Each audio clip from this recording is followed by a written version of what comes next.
एक गांव में एक कौवे का मंदिर था। उस मंदिर में एक कौवे की मूर्ति थी। गांव वालों का ये मानना था कि अगर उस कौवे के मूर्ति के सामने कोई भी मन्नत मांगी जाए तो उनकी मुरादें जरूर पूरी होती हैं, और जिनकी मुरादें पूरी हों वो दोबारा मंदिर आते और उस मूर्ति के सामने नारियल फोड़ते, और मंदिर में कौवों को खिलाने की उनकी रीति थी। उस गांव में शुभम नाम का एक व्यक्ति रहता था। उसके परिवार वाले भी कौवे के भक्त थे। उसके परिवार के सदस्य मंदिर जाकर कौवे को प्रणाम करते थे तो शुभम को बहुत गुस्सा आता था, क्योंकि उसके कौवे के साथ बनती नहीं थी। धत, ये क्या, मेरे परिवार वाले और ये सब गांव वाले कौवे की पूजा करते हैं, मुझे बिल्कुल पसंद नहीं है। अरे मैं मंदिर आना ही नहीं चाहता, जबरदस्ती मुझे खींच कर ले आते हैं। यूं सोचता था। वो एक पकौड़ियों का ठेला चलाता था।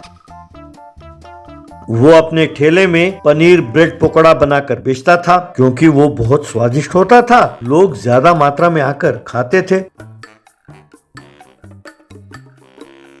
एक दिन वो घर के बाहर बैठकर अपने मोबाइल में गाने सुन रहा था। तभी घर के बाहर पेड़ पर बैठा एक कौवा जोर जोर से चिल्ला रहा था।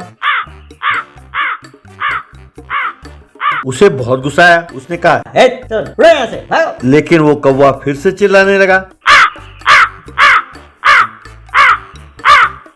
तब शुभम, अरे आराम से गाने भी नहीं सुनने दोगे, सत्यानाश हो तेरा, हट हट। तब वो कौवा फिर से आवाज देने लगा। तब शुभम ने एक पत्थर उठाया और कौवे की ओर फेंका। वो पत्थर जाकर कौवे को लगा और जोर से चोट लगने की वजह से कौवा जमीन पर गिर गया और छटपटाने लगा। तब शुभम, अच्छा हुआ, चलो अब तो चैन मिलेगा, कम से कम अब परेशान तो नहीं करोगे। यूं कहा। कुछ देर बाद वो कौवा अपने आप को संभाला और धीरे से उड़ गया।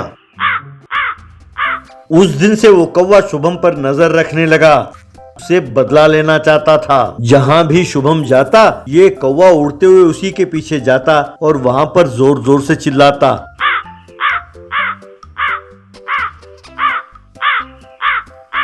शुभम ये सह नहीं पाता और अपने कान बंद कर लेता। एक दिन अपने ठेले में शुभम तेल में ब्रेड पकोड़े तल रहा था। तभी कौवा आया और एक आदमी के प्लेट में बीट करके चला गया। उस आदमी ने उस प्लेट को फेंक दिया। फिर पर कौवे की ओर देखकर कौवे को प्रणाम करके शुभम से, शुभम मुझे एक और प्लेट ब्रेड पकोड़े देना, ऐसा कहा। तभी कौवे ने दूसरे व्यक्ति के प्लेट में भी बीट किया। उस व्यक्ति ने भी प्लेट को नीचे फेंक दिया और कौवे को प्रणाम करते हुए शुभम से, शुभम लगता है कौवा नाराज है, मंदिर जाकर नारियल फोड़ना होगा, मुझे एक और प्लेट ब्रेड पकोड़े देना, ऐसा कहा। तब शुभम, भाई लगता है इस कौवे की वजह से आज मेरी बिक्री दुगनी होने वाली है, यूं खुश हो रहा था।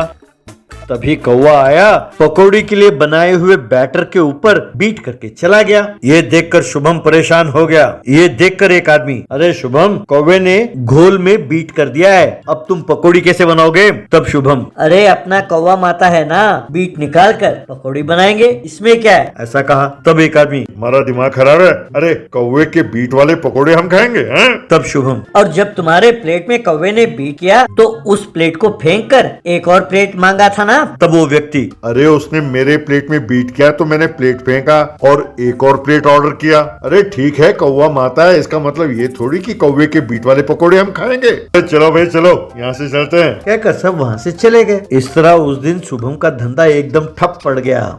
यूं हर रोज शुभम अपना ब्रेड पकोड़े का ठेला खोलता, कौवा आकर उस बैटर में बीट कर देती और लोगों को परेशान करती। यूं धीरे धीरे लोगों का उसके पास आना बंद हो गया। शुभम सर पीट कर बैठ गया। तब कौवे ने आकर शुभम के सर पर बीट किया। तब शुभम बहुत दुखी हुआ। घर आकर उसने अपने घर वालों को सारी बात बताई। तब उसकी माँ ने कहा, क्या बेटा, तुमने कौवे को मारा? ये तुमने बहुत बड़ा पाप कर दिया बेटा। चलो कल ही मंदिर जाकर नारियल फोड़ते हैं। कहकर अगले दिन वो शुभम को मंदिर ले गए। शुभम ने वहाँ कौवे के मूर्ति के सामने प्रार्थना की और नारियल फोड़ा। अगले दिन से कौवे ने शुभम को परेशान करना बंद कर दिया। शुभम का धंधा फिर से चलने लगा। शुभम और उसके परिवार वाले बहुत खुश थे।